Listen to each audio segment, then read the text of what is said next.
Happy Diwali ki wish bijari. ꯑꯐꯕ ꯅꯨꯡꯉꯥꯏꯕ ꯂꯝꯗꯝ ꯑꯃ ꯍꯥꯏꯕꯗꯣ ꯑꯣꯏꯃꯤꯟꯅꯁꯦ ꯃꯌꯥꯝ ꯁꯤꯒꯤ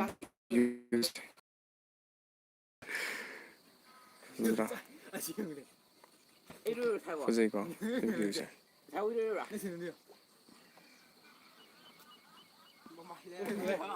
ꯁꯤ ꯚ꯭ꯌꯨꯁꯦ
Beautiful.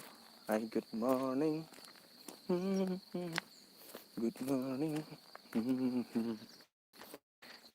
morning. Good morning, everyone. Good morning. Good morning. Good morning. Good morning, everyone.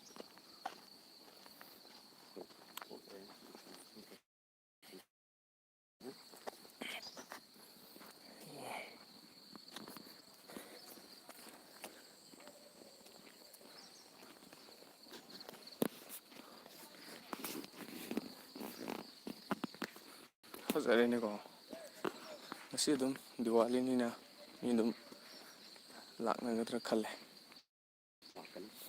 Diwali ꯃꯩ ꯅꯨꯡꯒ ꯊꯥꯜꯂꯗꯤꯀꯣ ꯐꯖꯅꯤ ꯇꯧꯔꯛꯄꯁꯨ ꯌꯥꯏ ꯁꯦꯝꯃꯛꯄꯁꯨ ꯌꯥꯏ ꯑꯁꯤꯒꯤ ꯑꯁꯥꯝꯅ ꯉꯔꯥꯡ ꯀꯩꯅꯣꯁꯤꯡꯒꯤꯗꯤ ꯄꯥꯠꯂꯝꯒꯤ ꯍꯥꯏꯇꯥꯔꯦ ꯃꯌꯥꯡꯁꯤꯡꯒꯤꯗꯤ ꯗꯤꯋꯥꯂꯤꯁꯤ ꯉꯔꯥꯡ ꯇꯧꯕ ꯃꯥꯜꯂꯦ ꯈꯪꯗꯦ ꯑꯗꯨꯃꯥꯏꯅ ꯇꯧꯕꯒꯤ ꯕꯣꯝꯂꯥꯒ ꯊꯥꯗꯅ ꯈꯣꯠꯇꯅ ꯇꯧꯕꯒꯤ ꯃꯃꯤ ꯎꯏ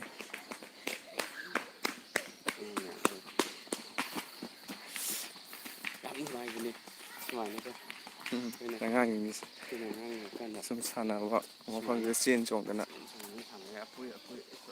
ꯌꯥꯝꯅ ꯃꯇꯝꯒꯤ ꯑꯩꯈꯣꯏꯅ ꯑꯉꯥꯡ ꯑꯣꯏꯔꯤꯀꯥꯟꯗ ꯁꯤꯒ ꯁꯨꯃꯥꯏꯅ ꯁꯦꯝꯒꯠꯇꯕꯅꯤꯅ being hero ꯆꯔꯨ ꯂꯧ that ꯌꯩꯕꯩ hi ꯆꯔꯨ hi ꯃꯇꯝꯁꯤꯗ Rian hi ꯈꯟꯗꯅ hi guys good morning everyone ꯑꯗꯨꯅ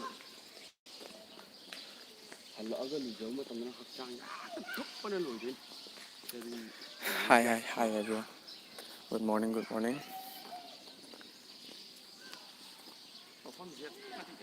this is the beautiful place of Manipur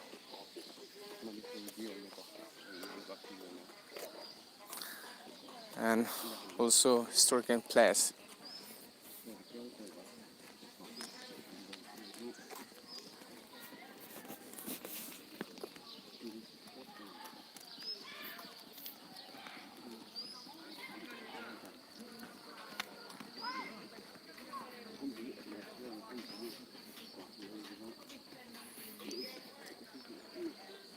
And this place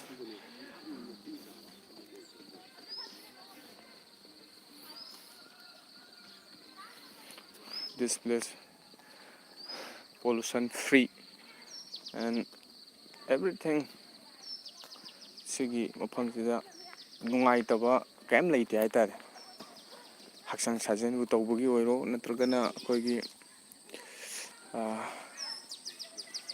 wakhan nungaitabu oiro sida ngaktang laga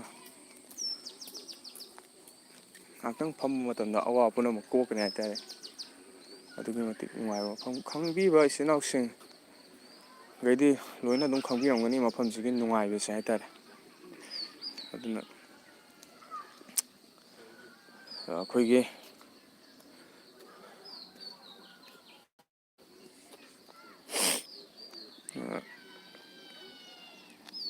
ꯑꯅꯛꯄꯗ ꯂꯩꯕꯤꯕ ꯏꯆꯤꯜ ꯏꯅꯥꯎꯁꯤꯡꯅꯁꯨ ꯍꯥꯏꯇꯥꯔꯦ ꯑꯗꯨꯝ ꯑꯦꯛꯁꯔꯁꯥꯏꯁ ꯌꯣꯒ ꯑꯄꯥꯝꯕ ꯁꯥꯖꯦꯜ ꯑꯃꯃꯝ ꯇꯧꯕꯤꯌꯨ ꯅꯣꯡꯃꯒꯤ and this side is open gym ꯍꯥꯏꯇꯥꯔꯦ open gymꯒꯤ ꯁꯥꯏꯠꯅꯦ ꯁꯤꯁꯤꯅ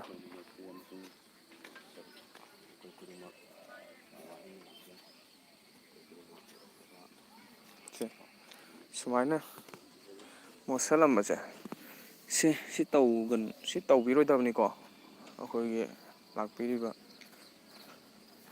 ꯏꯆꯤꯟ ꯏꯅꯥꯎꯁꯤꯡꯅ ꯍꯥꯏꯇꯥꯔꯦ ꯃꯁꯤ ꯇꯧꯕꯤꯔꯣꯏꯗꯕꯅꯤ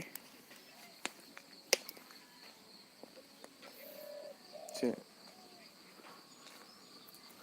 ꯗꯁꯕꯤꯟꯅꯤ ꯁꯦ ꯗꯁꯕꯤꯟꯁꯤꯗ ꯑꯗꯨꯝ ꯍꯥꯞꯆꯤꯜꯂ ꯊꯝꯕꯤꯌꯨ ꯀꯣ ꯗꯁꯕꯤꯟꯁꯦ ꯑꯗꯨꯝ ꯍꯥꯞꯆꯤꯜꯂꯒ ꯁꯤꯗꯩꯗ ꯊꯝꯕꯤꯌꯨ ꯃꯐꯝꯁꯤꯒꯤ ꯐꯖꯕꯁꯦ ꯃꯥꯡꯍꯟꯕꯤꯒꯅꯨ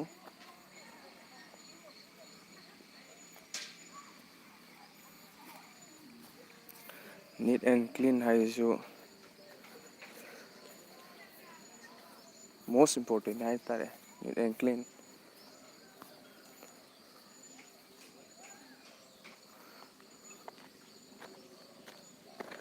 not only exercise yoga neat and clean is most important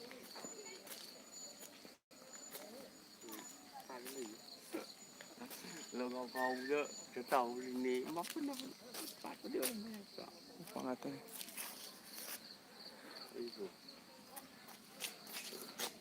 ai bunu kira na terus tak kira hi everyone good morning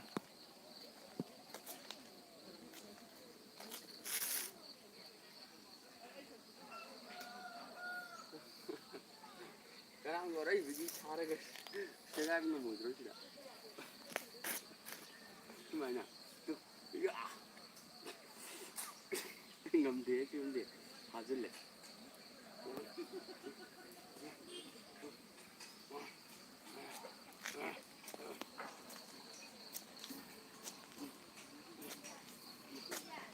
lâu như một cái răng phải sửa lại lâu này dạ dạ cầm lặng mà đi toro ay singhar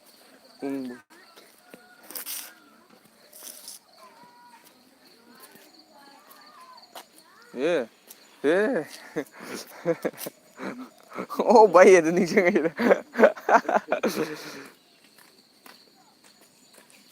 ô bay Em mua già thùng một cái giỏ là sinh nhật đó.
okay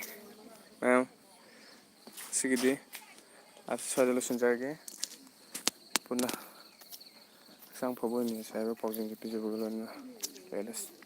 let's stop for today thank you everyone